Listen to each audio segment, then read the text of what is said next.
I think it's the heat. For most female mammals, an estrous cycle causes behavioral and physiological changes that make us more sexually active one or more times a year. Horny. And I think that the summers definitely do that to me. Let's flash back to the summer of 2010. Pre-dating apps. Bombay had become Mumbai by then, but there were still some places that you could go to watch your favorite band play. This was typically where boys would meet girls and ask them out, awkwardly over a cigarette. This was also before taxi booking apps, so the same boys could offer to drop the same girls home after the gig. I dropped him home after the gig that night, but more on that later. I had gotten out of a no-man's zone. I'm sure the girls identify with this. When you date someone and then doesn't go too well, and then you swear to yourself you're not going to do this again. I buried myself in work, and almost after 3 weeks of work hibernation, I decided to go watch a Tough and Tobacco at Blue Frog. Well, they were friends of mine, the band, so I knew that I'd be at home at the gig. My best friend came along with me for moral support, because God knows we can't do anything by ourselves. I do things by myself now, but more on that later. I get to the bar, and I'm greeted by an almost extinct species that one almost never sees in Bombay bars these days. Common friends? And there he was, like it used to always be in Bombay, a friend of a friend, standing at the end of the long Blue Frog bar, with his long silken hair and a printed white t-shirt. I remember he came up to us, and while he introduced himself, he cracked a joke. Funny guy, I thought. And what a kind face.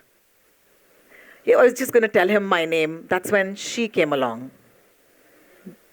This is G, he said.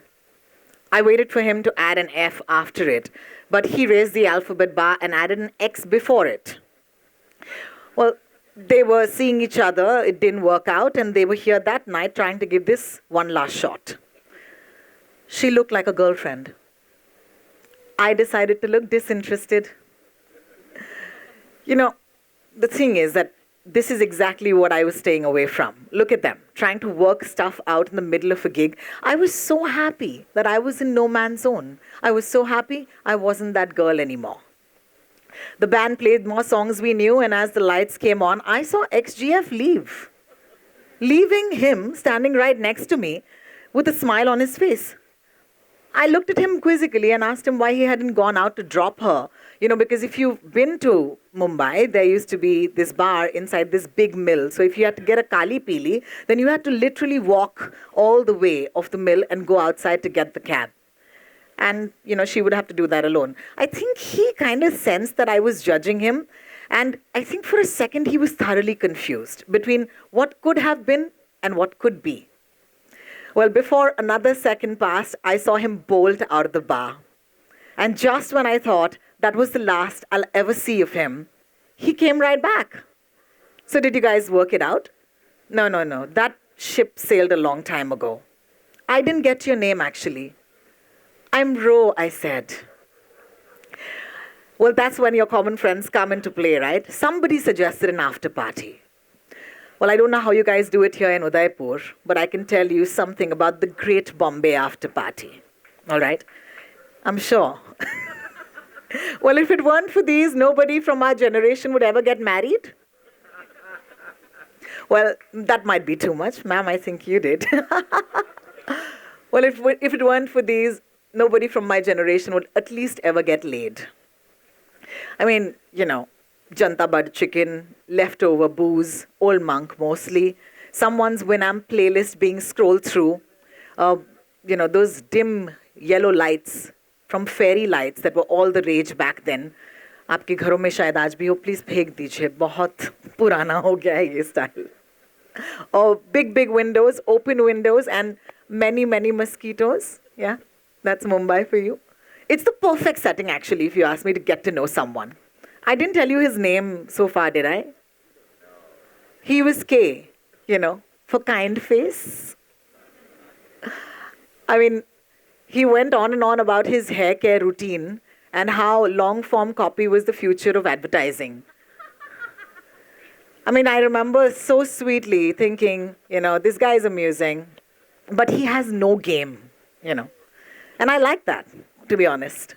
And he made me laugh, and I love that. He was vegetarian, though. Red flag. As the old monk ran out, and this was almost getting done, I remember walking onto the stairs. And at that point, he asked me, where do you stay? I said, Sion. And when I asked him, he said, Prabhadevi. And for some reason on that staircase, I found myself enthusiastically suggesting that we should get a Kali Pili together. Now, if you know Mumbai, then you know that Sion isn't exactly on the way to Prabhadevi. Well, at that time, of course, I suggested we should do this. And guess what he said? Sion isn't exactly on the way to Prabhadevi. So I said, it's okay. I'll drop you home instead. As we got into the Kali Pili, I realized कि love story के शुरुआत में ये आदमी practical क्यों हो रहा है? We sat in nonetheless. And if you know Prabhadevi, that's where Siddhivinayak Mandir is. And as the cab near Siddhivinayak Mandir, I remember I caught myself praying hard. I wanted to see him again. But he hadn't even asked for my number. So I remember I drew courage from the Vijay Sales store right across from Siddhivinayak. I mean, do you know the history of this store? They started off as a standalone store in Mahim in 1967, and now they're at every gully, nukkad and chauraha. And they couldn't have gotten so far without asking. So that's what I did. I asked. I said, hey, K, give me your number, no? He did. Didn't ask for mine. I said, okay. It didn't matter, because in 2010, this generation, we always had Facebook. Remember that? And there it was, the next morning. K has sent you a friendship request. Accept. I don't know how exactly we got into this conversation that led to the venue of our first ever date, but it's a sports bar, or it used to be a sports bar in Bombay. It was called Manchester United Cafe. Anybody familiar with that place? God, filled with teenage dudes. I look like a teenage dude myself, to be very honest, because I decided I would channel my inner sporty spice, and I turned up in my denim dungarees. I thought I was channeling sporty spice, of course, but to be honest with you, you seem like a nice crowd. I was looking like Kajol from the first half of Kuch Kuch Hota Hai. And my face was scary spice, because I was completely out of place at that place. I mean, I didn't know anything about football, right? And that's when he looked at me and he decided to give me a proper education. Offside, onside, penalty, free kick. I mean, I remember the bar erupting in A's and O's every time United would score a goal, and every goal was celebrated with multiple cheers. I mean, United won that night, and so did he. Almost. Well, we took that Kali Pili back, and this time he was going to drop me home before going to Prabhadevi and Sion. Madam, the prospect of sex can really change geography. And as we were getting out of the Kali Pili, this is that moment, right? That first ever moment, that perhaps first ever kiss. I remember it so clearly. He leaned in. I leaned back. Girls, no man's zone was still on. His eyes asked why. Well, I said, how many games before the season ends? He said 12. I said, all right, we'll make a deal. I will watch these 12 games with you, and at the end of it, if you're still fun, I will kiss you. That's a whole month and a half away, he said. Well, the dance of consent, girls. It existed even in 2010. To be honest, I kissed him on the second date. I married him 3 years later. He was the love of my life. We moved to Singapore. We made our home. We made our careers. We made love in every country we ever wanted to visit. But most importantly, we made each other feel like we'd found the perfect partner. I was living my fairy tale. But what they don't tell you is that fairy tales end. More about that now. We lost Kay 7 years ago. My fairy tale took away my Prince Charming from me, away forever.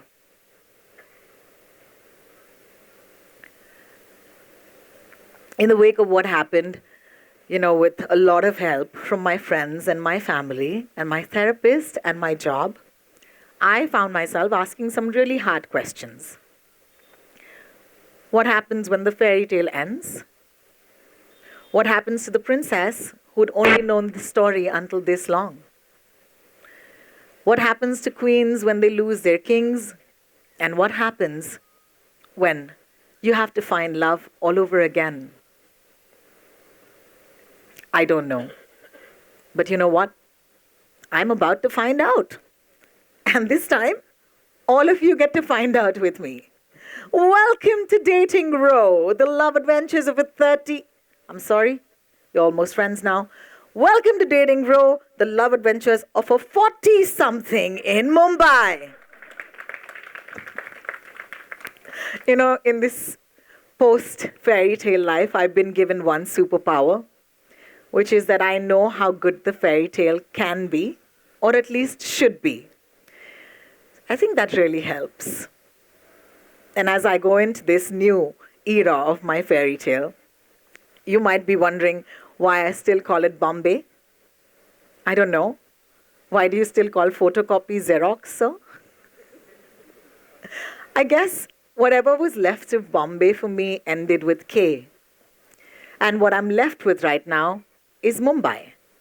Mumbai is not Bombay, let me tell you that. Mumbai is a mini anxiety-filled city of singles where all of these people live on dating apps. We are on those apps with our carefully manicured profiles, and we identify ourselves in the grid with these, and hearts break on every left swipe. It's a city where you commute to work by just logging on, and boom, there you are. It's a city where you can just walk into a bar with just your palm every evening when you come back home from work, and you can meet strangers from the comfort of your bedroom. Somebody asked me recently, how much time do you take before you swipe right on a dating app on a boy? And I realized it wasn't even a second. Think about it. I'll illustrate it for you.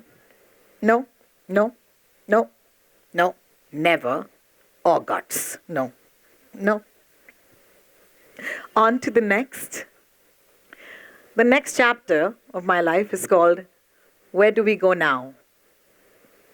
More on that later.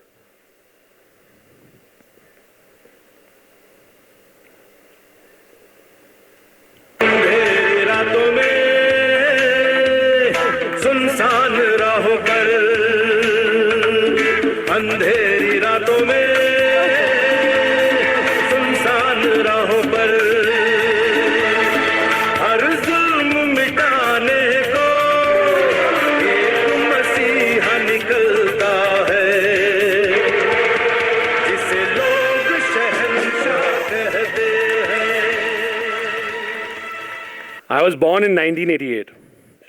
In India, that was the year of Shahenshah and Qayamat Se Qayamat Tak.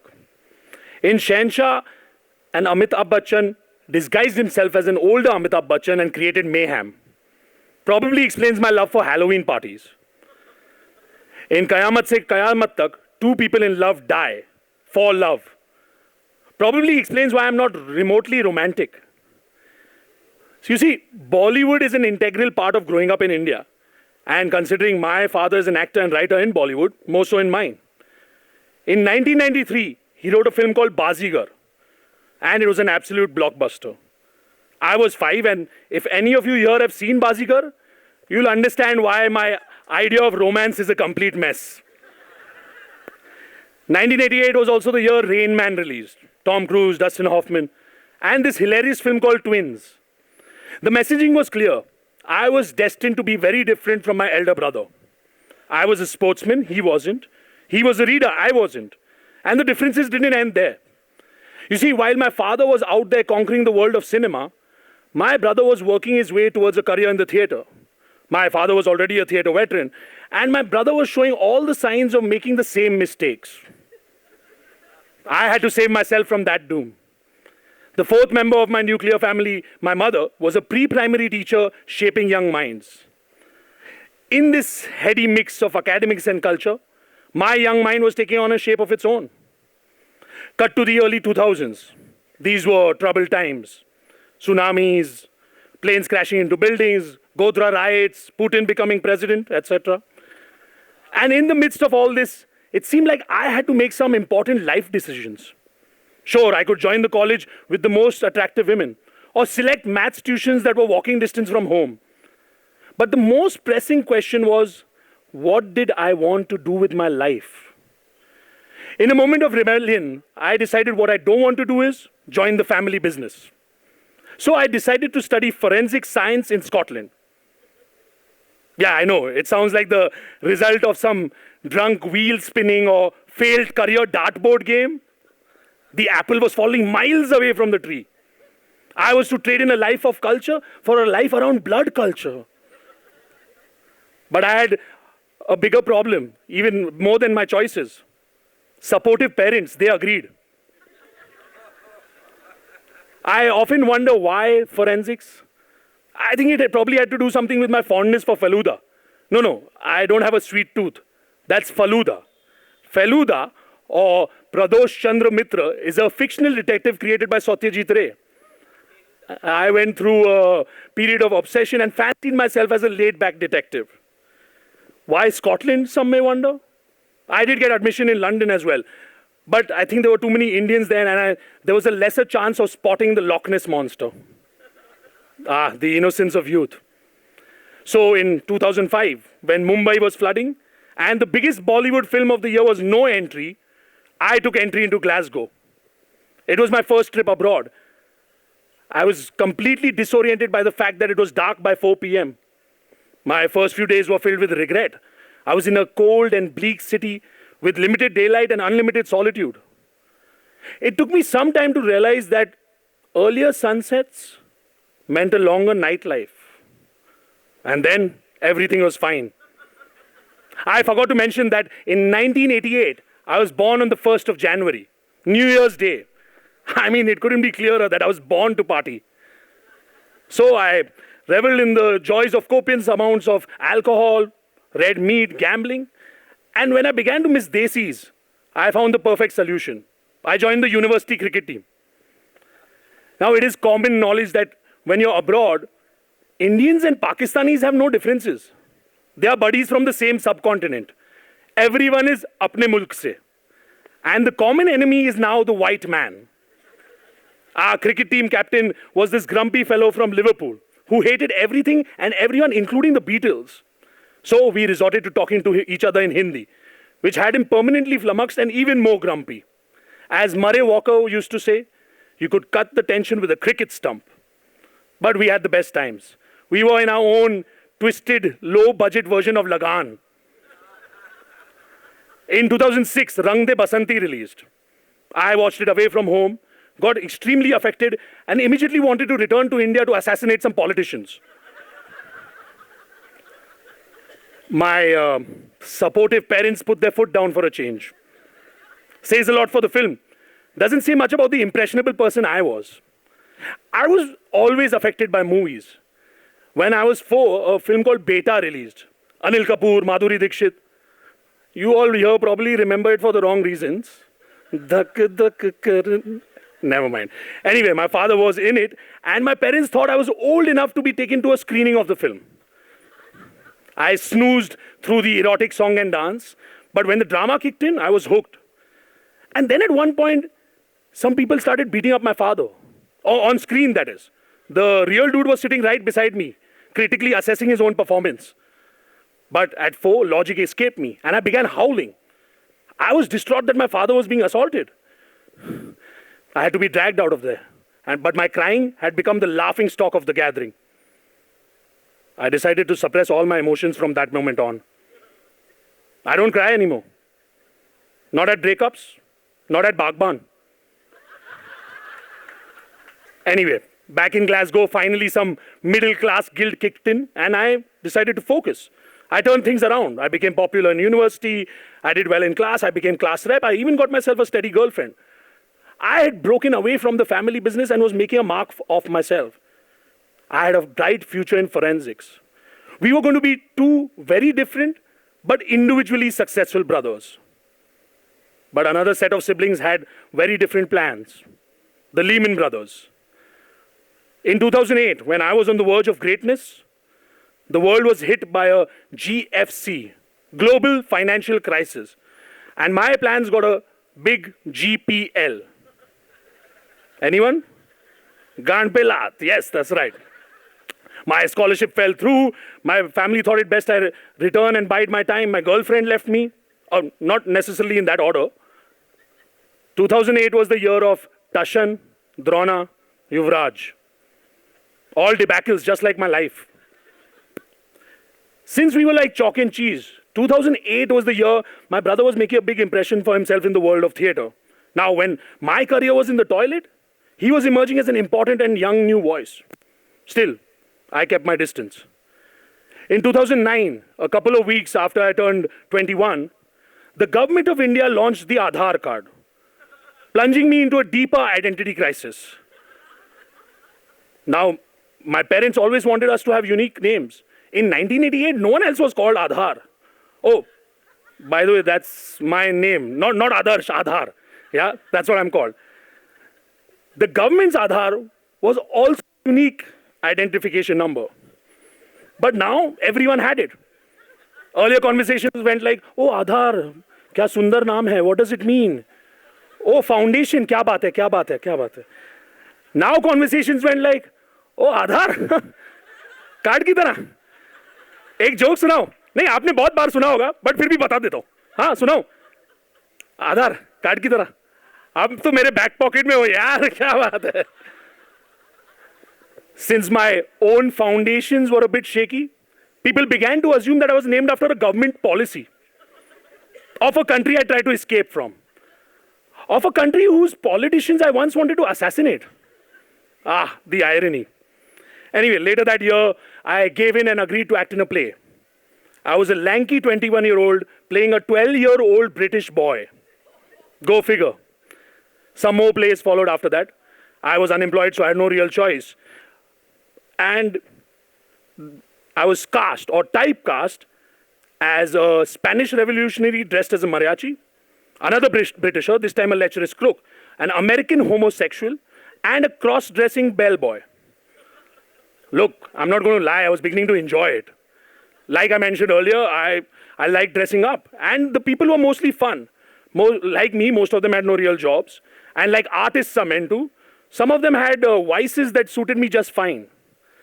Plus, there was the added benefit of travel. A fair amount within the country and pretty regular trips to Muscat. I specifically mentioned Muscat because of a rather memorable adventure I had there. So whenever we'd go there, we'd perform in the Indian embassy there. And now, I don't know if I mentioned this, but I'm a pretty sociable chap. I make friends wherever I go, and over time, connections emerge. Turned out that the Indian ambassador's son and me had quite a few common friends. Naturally, I was invited to an after party. My brother and the rest of the theatre gang tried to dissuade me, saying our accommodation is really far. But I was never prone to listen to reason. Some of the friends I had just made, literally minutes before, promised to drop me back to our digs. So what if it meant driving all across Oman?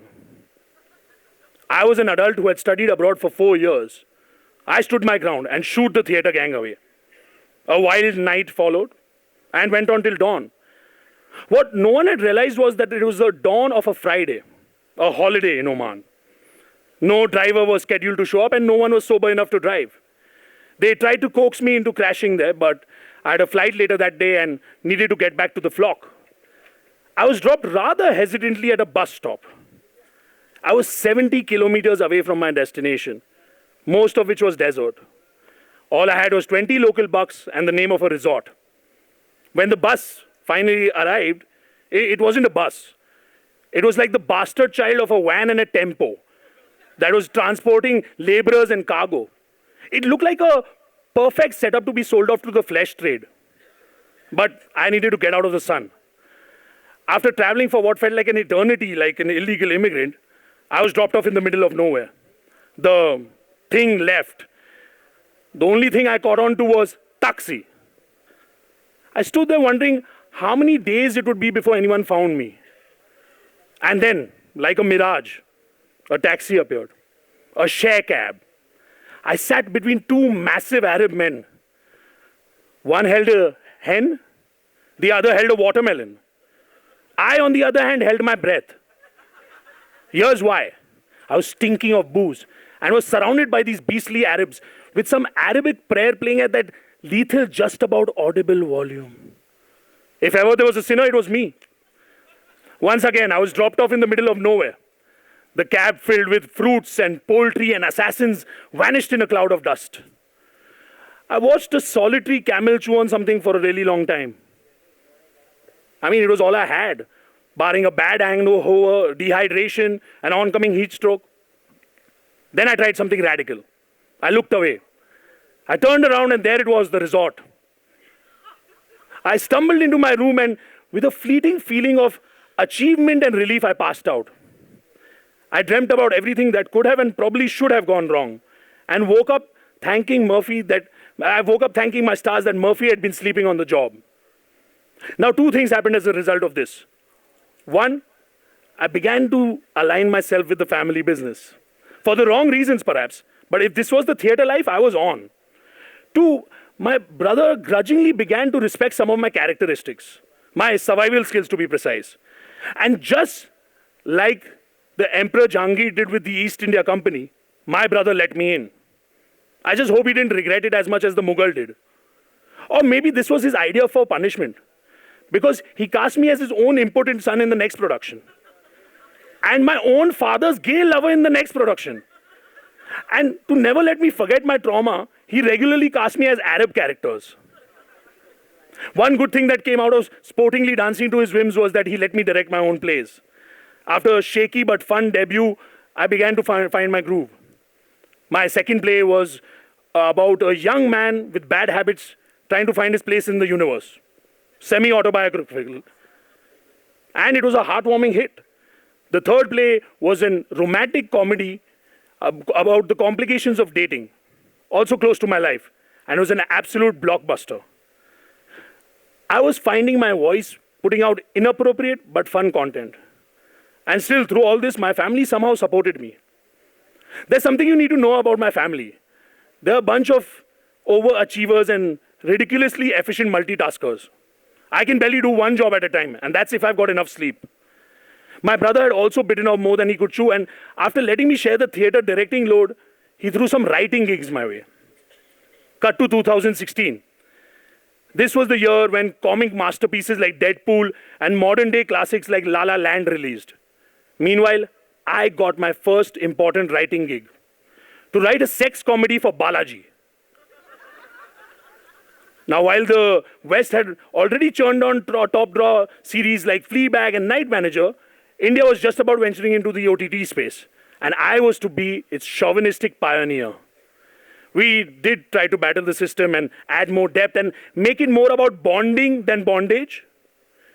We did succeed somewhat and had this strange hybrid. But we needed to avoid a director who would make it raunchy. For the first time ever, I got my brother a job. He's a bit of a prude, and I knew he wouldn't choose titillation over storytelling. Also, he had been on the writing team of Humshakals, so he was used to backlash. The show got made, I acted in it even, and it did moderately well. After that, I assisted my brother on a couple of films. And just like I'd reluctantly fallen in love with the theater, I found myself really enjoying my time on a film set. I did a forensic analysis of my behavior and found that something inside me was shifting. I was making my way via a rather convoluted route back towards the family business. So here's the thing. We are all storytellers. We live in a network of stories. Storytelling is the strongest connection between people. And if you channel it right, it could make you some money. Not theater though. That's storytelling to show losses for tax evasion. But acting and writing, which is a part of storytelling, could be lucrative over time. Come to think of it, I wanted to escape from a life of storytelling, but went off to study forensics because of a bunch of Feluda stories. Sure, I lost my way a few times, and the world lost the plot a lot more times. But it's been a good ride so far. I wouldn't change much of it. Maybe I'd skip one pretty bad bout of COVID. But even another scary time in hospital got me an autographed poster of Sachin Tendulkar. No, I'm not showing off. It's just that it all adds value. I've met more good people than bad. I found more questions than answers.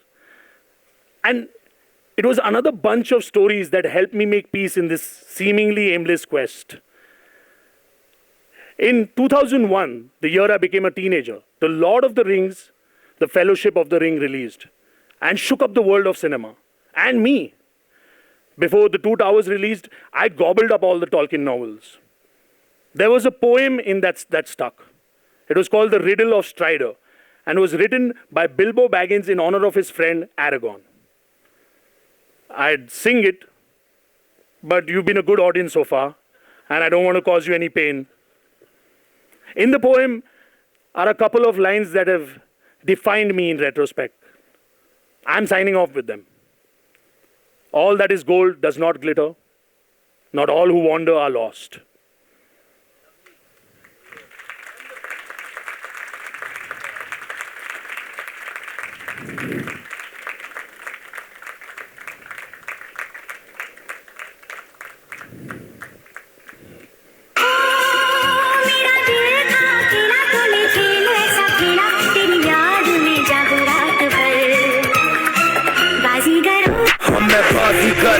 सबसे अलग सबसे असली different calibre हमसे मस्ती सीधा पप्पी तेरे आंसू पर हम गेम रखते मुट्ठी में हाँ जादूगर जादूगर आए बाजीगर बाजीगर मैं बाजीगर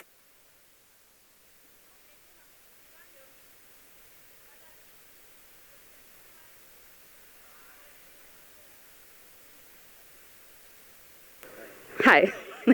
Now you can hear me? Great. Hi. Hi, guys. How's everybody doing? Everybody at the back, good? Fabulous, fantastic. Hi, guys. I'm Shikha. Hi. I'm an actor, also a director, but for stage, not behind the camera yet. I live in Mumbai. I live alone, as in by myself. I don't know why. Okay. Yeah, I don't have any flatmates or pets, but I do have a lot of plants that I sing to. So, yeah. I used to work as a line producer. What happened? No, you should sing to your plants. It's good. No, as in you can do some research online. Basically, it says that if you sing to your plants or you talk to them, they bloom better. So, I was just saying that, yeah. You can even like play music for them. But play classical music. Don't play any music like hip-hop and EDM. It's a classical music. Why am I talking to you about plants? Sorry. Right, me. Okay, I said I'm an actor, director. I just bought a car. Yeah, thanks. I recently escaped Waimi City. I know how to cook 4 things really well. What happened? Waimi City. Yeah, you know Waimi City, right? Well, everyone knows Waimi City, right? I do. Okay, let me try this. Why me? City. Yeah? Everyone knows Waimi City. It's the largest city in the kingdom that is your brain. No, it's actually a wily temptress. You know, just waiting to derail you from life and suck you into its vortex where self-pity and self-loathing become your BFFs. I mean, I was at Waimi City recently due to a skirmish with a man. No, not a man, a boy. Oh, so I met this boy at a friend's wedding. I clocked his unassuming smile. I smiled back. Boy had a very cheeky and wicked sense of humor. Check. He seemed to enjoy my sense of humor. Check. He wasn't affected by the fact that I was an actor. Check. So he didn't ask me questions about the industry or gossip about it or like, hey, how's Kareena Kapoor Khan in real life? Say, check. Danced well, check. Danced well with me, check and check. Cheeky flirter, check. Made me feel sexy, check. Put his hand on the small of my back to lean in to whisper a really stupid joke in my ear, check. Oh, look great in a kurta, huh? Check. Made a great cocktail, check. Not clingy, check. But not aloof either, check. Had multiple really intelligent as well as really stupid, idiotic conversations with me, check. Numbers were exchanged, obviously. Great meet cute, na? Straight out of a rom-com. Oh, where a baby was not put in a corner and he was just a boy standing in front of a girl asking her to palat to look at the groom's drunk chacha dancing to Kajrare. Yeah. Boy texted a few days later. It was a good text. Flirty texts were exchanged. Everything was discussed. Secrets, dating rosters, life plans, aspirations, insecurities, everything. Texting each other becomes a habit. You know what? Actually, this would be a great time for you guys to imagine this, this boy and girl texting each other like a series of montages in a rom-com over a Arijit Singh track. Hey, Lokesh, तेरे पास अरिजीत सिंह का track है क्या? प्रतीक कुहाड़ है क्या? लगा देना. Wait, I'll do one minute. अरे रुक यार. रुक, बंद कर. रुक जा. आधार रो. Y'all come now, please, with your phones. रुक. मैं बताती हूँ. Okay, just imagine this. Okay, now music's also. He's found the track. It's great. Okay, come. I'm telling them about. Okay, ready? बजा यार. अधूरी है एक ऐसी धन मेरे लम्हों को छुई. Okay, don't be naughty. Okay, great. मेरे दिल All right. Imagine this. Girl and boy texting each other. Girl woke up thinking of few texts from boy. Boy smiling at his phone with his morning coffee. Girl has a stupid grin plastered all over her face at work, unable to concentrate. Sending puppy face selfies to each other on their way back home. Hashtag I'm so tired. Hashtag need a massage. Exchanging memes over dinner. Talking till the wee hours of the morning with a smile on their face and the phone in their hand. End of song. Lokesh, end of song.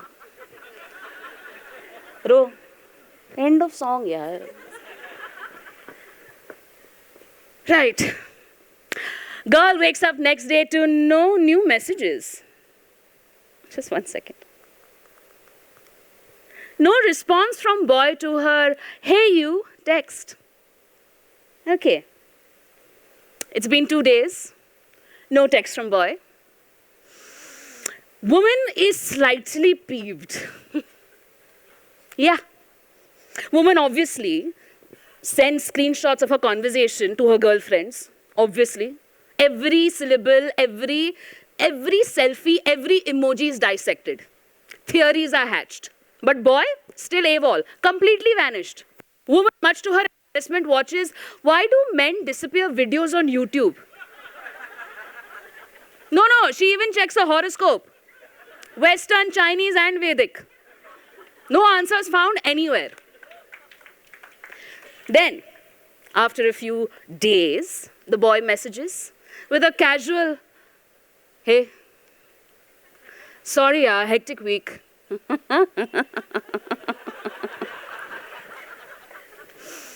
Woman responds with a passive-aggressive emoji, thumbs up.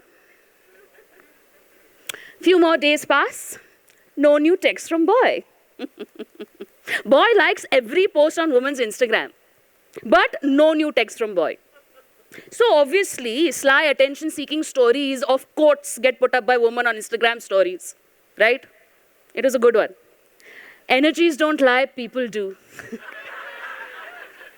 But no new text from boy. Yeah.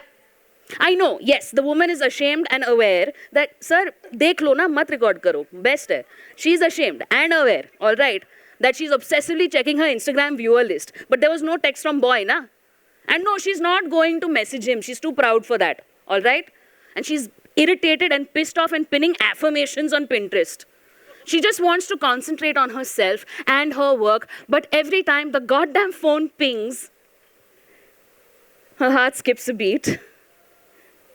It's not boy. It's dear customer, flat 30% off on your next order. This is when the rom-com takes a sharp turn into Why Me City.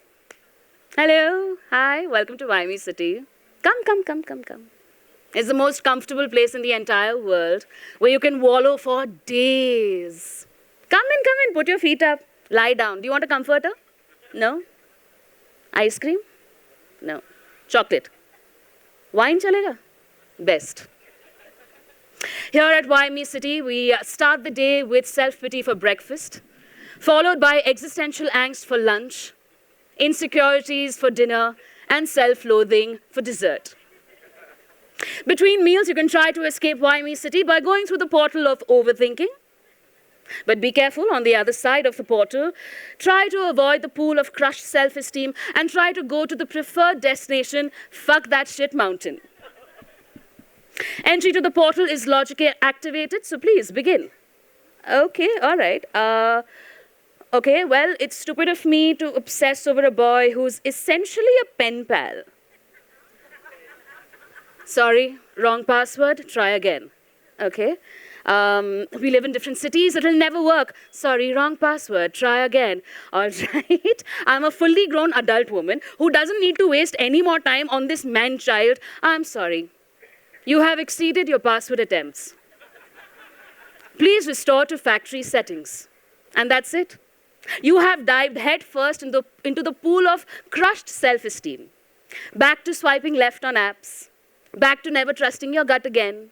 Back to posting that gym glow though. Back to ditching romantic comedies for true crime documentaries. All while singing at the top of your lungs, why me? I know, don't look so judgmental, I go there lots. Why me city? Mostly because of boys. Sometimes because of work also. Squabbles with the family sometimes. Oh, you know what, actually, just when you get stuck in traffic, when you're already running late for work, straight by me city. But no, over time, because I visit there so often, I have discovered a few methods to get out of there quickly. Yes, don't worry, I'm a good person. I will share them with you. I won't gatekeep them. Okay, first thing, pay attention, okay? You have to watch a whole lot of mind-numbing reality television, okay? There's lots out there, Sunset Selling and all of that, but Dubai Bling, 2 seasons nikal gaye. Top, highly recommend.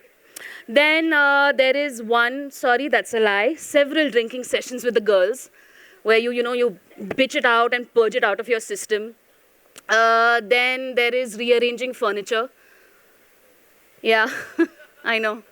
Not very effective. But you know what I've found? If you pair it with a bottle of wine, whiskey, gin, whatever your poison is, yaar, just if you pair it with that, it works beautifully. But my favorite is to immerse myself completely in work and let it consume me till I reach fuck that shit mountain. What? Where am I today? Oh. Well, I'm happy to report that I'm sitting right on top of fuck that shit mountain where I have 0 fucks to give. Give.